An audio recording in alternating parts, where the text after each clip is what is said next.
the property 60 grand, you pay 60,000 cash, or, use creative financing to get the 60,000 or mortgage.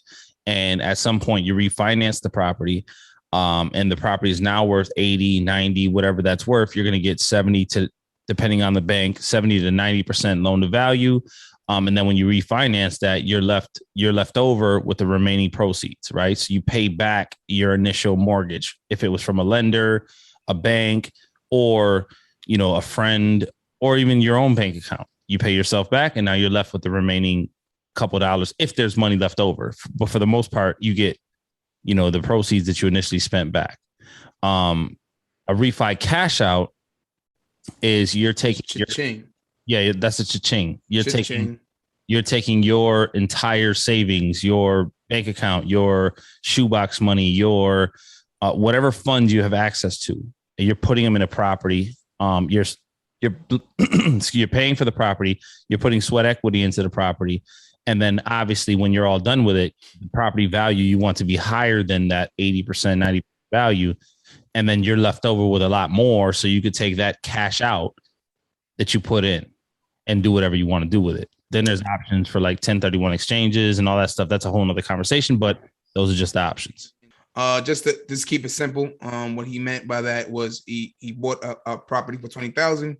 He put the 20,000 sweat equity or rehab. And then the property's now 80,000. So 80,000, he put a refi cash out. He got it for like 65,000. So he's up 25,000.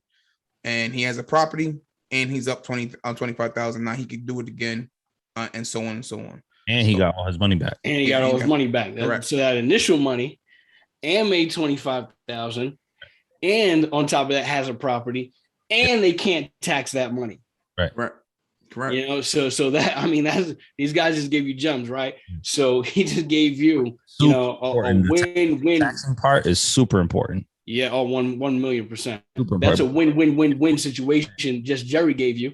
Right. So if you flip it, you would have to pay capital gains taxes on that. So that's why I just don't want to skim past that. I want to highlight that because that's right. So you wouldn't have to. You don't have to pay capital gains on that. And that's when we start getting to the intricacies of it, right? So we just want to be simple and transparent, for newer people. And once again, the people that are seasoned and are looking for something else, you're going to find that also in this podcast, but we're going to.